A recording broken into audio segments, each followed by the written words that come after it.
From Jonathan Maynard, jmaynard@finestfootwear.com. Subject: Response to your email.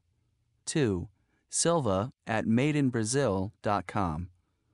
Dear Mr. Silva, I want to apologize for not answering your email sooner.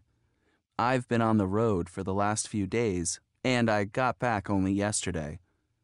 Although most of our shoes are imported directly from Asia, we are currently looking for new suppliers, such as ones in Brazil. I look forward to meeting you and discussing the various possibilities. Please email me as soon as you make your final travel arrangements to the United States so that we can set up a time for a meeting. Best regards, J. Maynard. Jonathan Maynard, Import Manager, Finest Footwear International. Your friend sent you an e-card from graduationcards.com. Click on the cake to view it. Although you're out of sight, you aren't out of mind. And even though you're far away, I want to wish you a great graduation day. From David Hamilton, dhamilton@unicor.com. Subject: Out of office reply for David Hamilton. 2. P. Smith@unicor.com. I will be out of the office from October 19th to 22nd and will not have access to email. For any urgent matters, please contact Sean_Taylor@unicor.com. David Hamilton. 2. Olivia@megagold.com. Subject: Visit you in Paris, November 15th. Hi, Olivia. How's work and how's Paris? Hope you're getting used to your new way of life and taking advantage of living in such a wonderful city. Guess what? I'm coming to France on vacation at the end of the month, and I'll be staying in Paris for a few days. I was wondering if you could put me up. However, I don't want to inconvenience you in any way. I'm used to sleeping anywhere. Let me know if it's all right if I stay with you. What's the weather like now? Last time I was in Paris, it was so rainy that I was soaked most of the time, in spite of my raincoat and umbrella. I'm really looking forward to seeing you again. Your best friend, Melanie.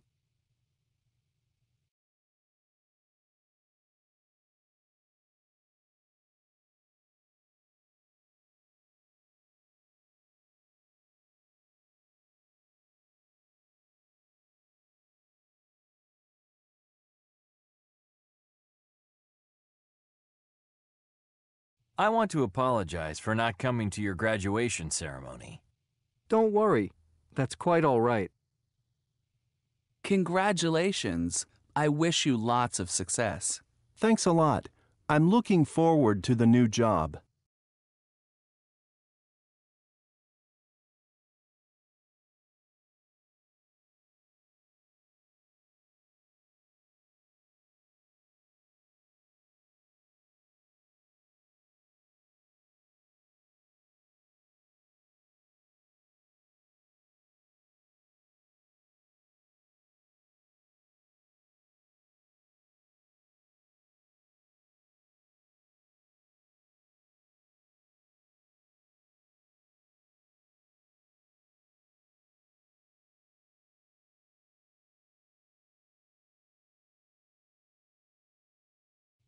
One.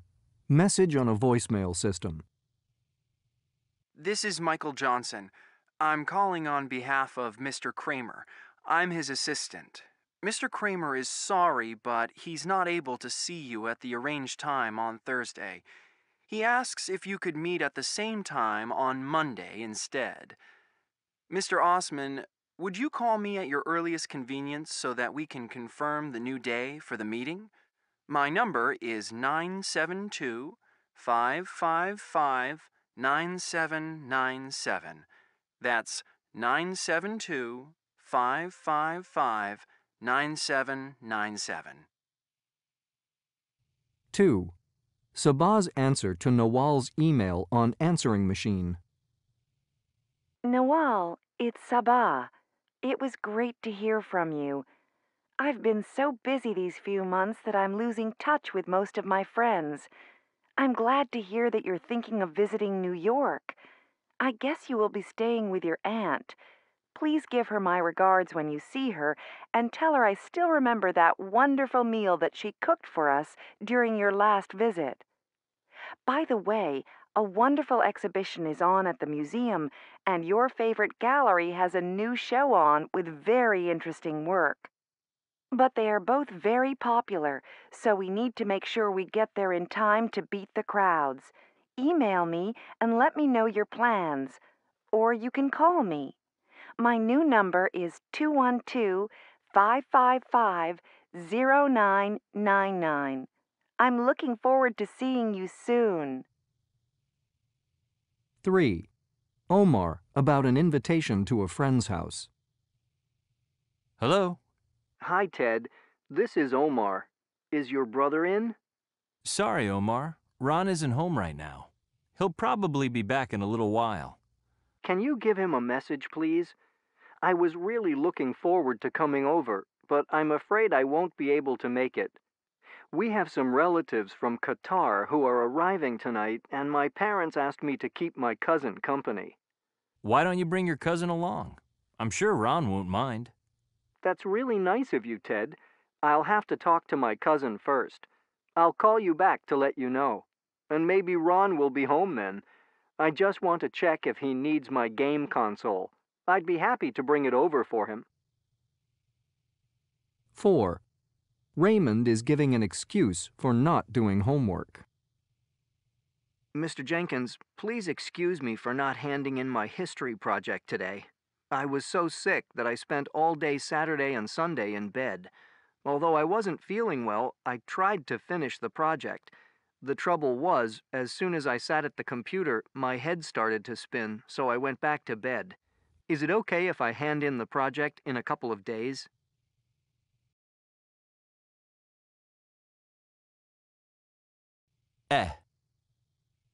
Send. Get. Letters. Happy. Spam. Congratulations. Wish. City. Interested.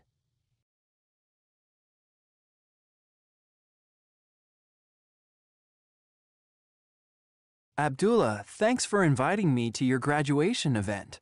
I was really looking forward to next Thursday night. I've been planning this event for ages. You're coming, aren't you? Well, Abdullah, I'm calling you up to explain. Unfortunately, I'm not going to be able to make it. No way. I refuse to accept that. I insist on your coming. I'm sorry, I really am. You see, it's my uncle's wedding, and they're having the whole family over for dinner. They expect me to be there, and I can't let them down. So sneak out as soon as the dinner's over. I can't just walk out like that. Of course you can.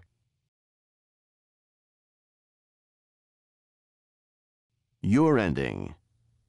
What does Abdullah go on to suggest? 1. No one's going to notice. 2. Tell your parents you're not feeling well and you're going to lie down. 3. Be straight with your parents and tell them you have plans after dinner. 4. Your idea.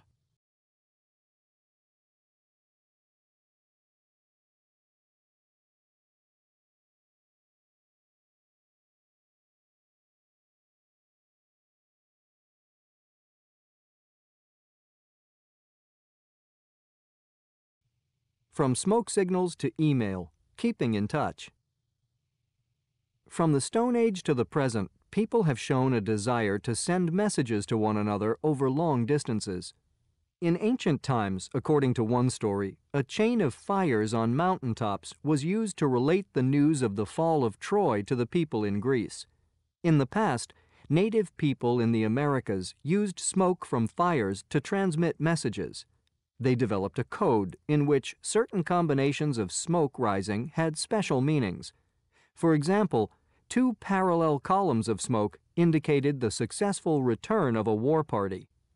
Almost anything that makes a noise has been used for signaling.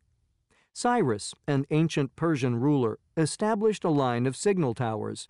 At each one, people with powerful voices shouted a message to the next tower, and in this way, news and information was passed on through the kingdom. A kind of drum talk is still used in Central Africa today, although few who are not natives have been able to understand it. The sender uses a drum that can produce a high or low tone. Because the local dialect alternates in these tones, the sender is able to simulate speech with the drums. In modern times, people have communicated by letter, telegraph, and telephone. But no one method has become as widespread as quickly as the use of email. The first email message took place in 1971. According to its sender, Ray Tomlinson, it was probably the following: QWERTYUIOP. What was significant about that? Nothing, really. This is just the top row of keys on an English language keyboard.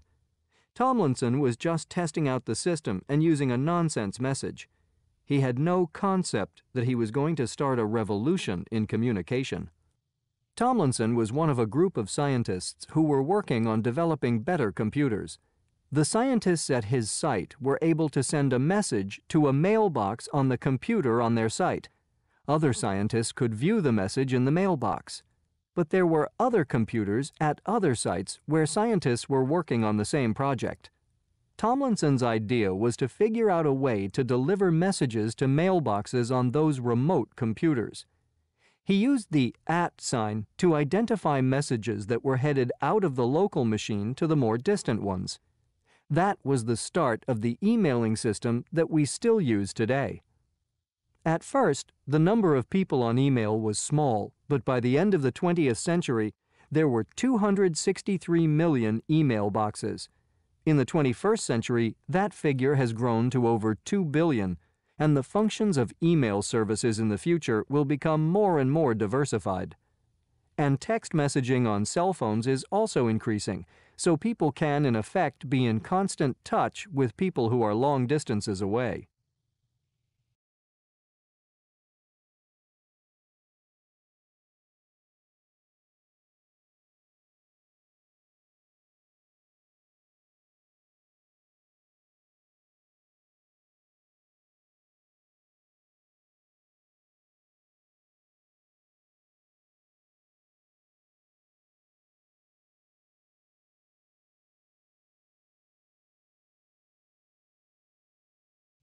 To brian@megagoal.com.